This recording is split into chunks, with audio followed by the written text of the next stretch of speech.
Thanks so much for being with us here on Atlanta News First Plus. I'm Joy Lim-Nacker, and just want to share with you some of the top stories that we're following right now. And I want to start with a really sad story, actually, out of Chamblee, because we've learned that a man has died after a house fire in that community. That's according to Chamblee officials. This happened on London Road.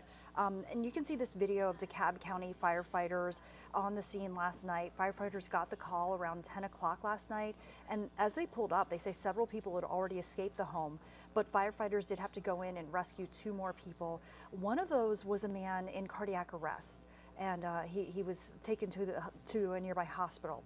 4 other people also went to the hospital for injuries. Altogether, 7 people escaped the house fire.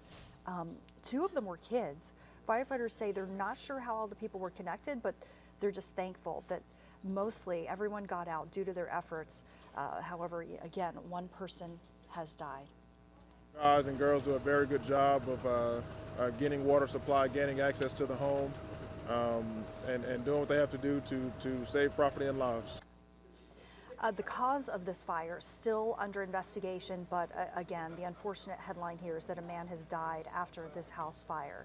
Also making headlines this morning, a former police officer is in court this morning. He's charged with killing Susana Morales, a 16-year-old. And he is trying to get out on bond. His name is Miles Bryant, and he's accused of killing that 16-year-old Susana Morales, dumping her body in the woods. He's requested that bond hearing, which I mentioned, scheduled for this morning in Gwinnett County Superior Court.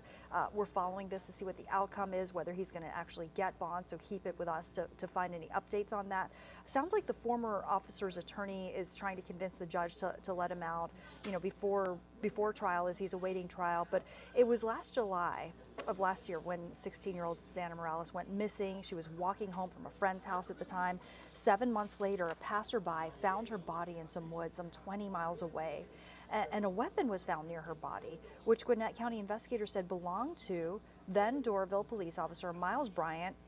According to investigators, just hours after the girl disappeared, Bryant reported his weapon had been stolen. Well, he was ultimately arrested in February, now facing charges, like I mentioned, for murder, kidnapping, false reporting of a crime. He also faces a separate burglary charge stemming from a 2019 case in which a former friend of his says that he was stalking her as well.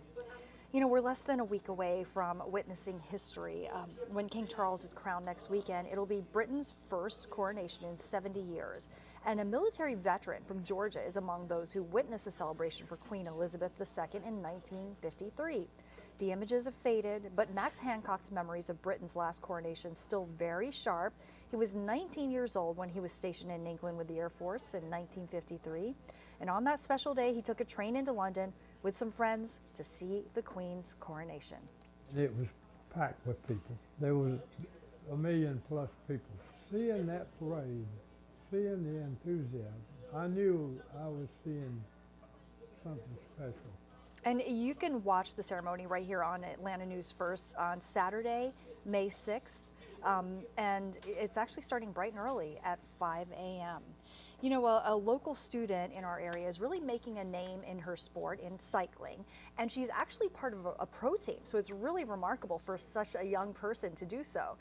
My colleague, Atlanta News First reporter Sawyer Bussey, has her story. 17-year-old Sophie Zentz is a student, but when I asked what she does, I race bikes. 17-year-old Sophie Zentz is a student, but when I asked what she does, I race bikes on a pro team. She races on a slanted track with other cyclists with no brakes and 1 gear. It's really terrifying. It might be terrifying, but she loves it. Cycling in almost all of its forms. She's been on bikes since she was a little girl. But even before that, we had this little tricycle sort of bike, and she would get on it and sort of fly down, and she was never afraid of speed. This is where it all started for Sophie. At 8 years old, her love of life on 2 wheels brought her here to the Dick Lane Velodrome in East Point. This is the only velodrome or racing track in the state of Georgia, one of 22 in the nation. It has been much like this track. Like, there are moments when you're on the straightaway and she's having success, and And then there are moments when she's in the bank or she slips down, and those have been hard. Sophie's parents focus on cheering their daughter on as she goes for her dreams, whatever those dreams are. Sophie is set on going pro. It's been amazing learning how much it takes to ride at this level. This weekend is a bike race called Spin the District.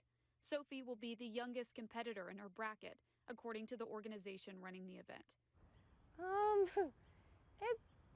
It feels.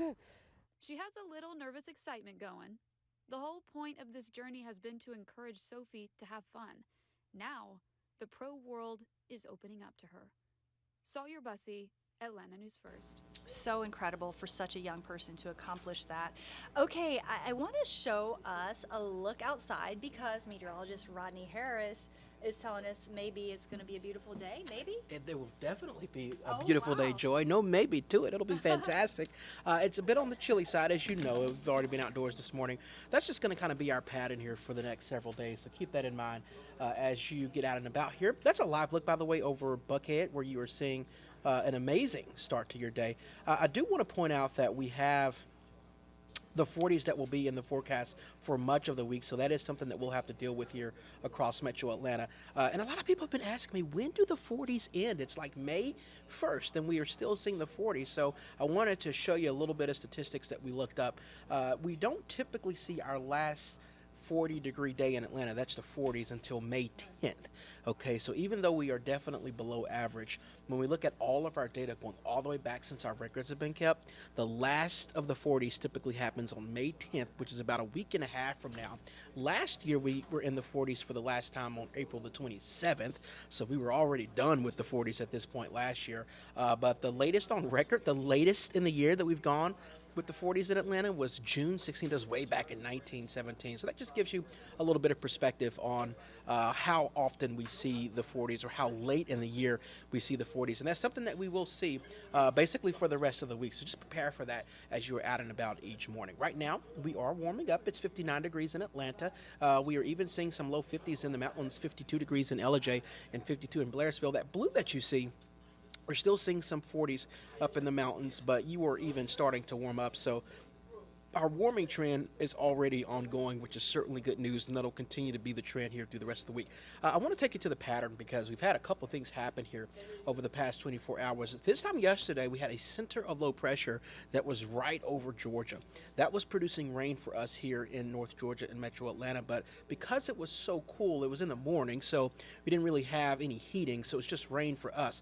But that same low track northeastward Sunday afternoon. And remember, the wind is flowing counterclockwise around these lows, so there's already some natural spin in the air. And when you take that natural spin and combine the heating of the day, that's why they saw severe weather further east, some tornadoes in Virginia. So it sort of explains that, and we've been covering that on Atlanta News First. It's a part of the same storm system, and even now that low has tracked toward the north and east, and it's in like New York now, but it's so strong that on the back side of it, you can see where it's still producing rain in the Midwest, and the wind is still coming down into North Georgia. So the wind that we're seeing today is associated with the same low that brought us the rain on Sunday morning and the severe weather further east on Sunday afternoon. We're still dealing with that system, not in the form of rain because it will be sunny, but those winds are starting to increase. So as you were getting out the door this morning, the winds were fine, but now our winds are sustained at 14 miles per hour in Atlanta. So for perspective, our winds are typically about 5 to 10 during the day. 14 is higher than normal, but not a wind advisory. So we don't typically get a wind advisory unless the winds are sustained at 20 for a long period of time. We're going to kind of flirt with that this afternoon, but as you'll see here in a second, it won't be sustained at 20 for a long period of time. But that is higher than normal. So if you're going to be out and about throughout the afternoon and evening, that's something that you'll notice. The winds are sustained at 13 right now in Kenton and 12 in Griffin. So here is our hour-by-hour wind forecast. As we get closer to lunchtime, the winds are still going to be about 15 to 20 miles per hour. As we go into the afternoon, notice how occasionally you'll see like a 20 mile per hour wind speed pop up. So it's possible that we'll get a sustained wind above 20, but we're not currently under a wind advisory. It's just something that you'll notice. So as I mentioned before, if you have anything that you typically have out like on the porch, you want to make sure and get that in so that doesn't blow around And that's going to be the story for much of the day. Once we lose our daytime heating and get closer to sunset, the winds will start to relax a little bit, but still a little bit breezy at 8 o'clock this evening. A sustained wind in Atlanta at 14 miles per hour. I'm spending a lot of time on our wind graphic because that's really the only thing that's happening today outside of the wind. It's going to be a fantastic day with highs in the upper 60s. And this forecast will basically repeat itself on Tuesday. We're going to start in the 40s again on Tuesday morning, the upper 60s on Tuesday afternoon. And outside of that, it's going to be a great week. A lot of sunshine this week. Our chance of rain won't really return until the weekend. There's a 20 to 30% chance of some showers starting Friday going through Sunday, and that's just because our moisture is going to be back in place here across North Georgia. So of course, when it's spring, summertime, and there's moisture out there, got to add at least a 20% chance of rain just because of that. But there's no like super major weather system that's impacting us until like the beginning of next week. So even the rain chances over the weekend at this point are low enough to where we do not have any first alerts. So this week is looking really good. I hope you can get out there and enjoy it. It's going to be cool in the mornings. You will need the jacket each and every morning, but in the afternoon, the upper 60s, low 70s, plenty of sunshine. It should feel good for you. One other thing I want to mention, we do have a high fire danger today and tomorrow especially, and that's just because it's so dry out there. We have a dry, cold air that's being blown into North Georgia, and when you take the dry air and combine it with the wind that's out there, it makes it easier for fires to start. So if you're outdoors, just kind of keep that in mind. A high fire danger for today and tomorrow, at least because of the combination of the dry air and that slightly breezy wind. Outside of that, everybody's in good shape. So we'll keep you up to date on this forecast. First Alert meteorologist Courtney Jacobazi is working on an updated forecast for you on Atlanta News First at noon. Hope you guys have a great day and a great week. And until next time, we will see you soon.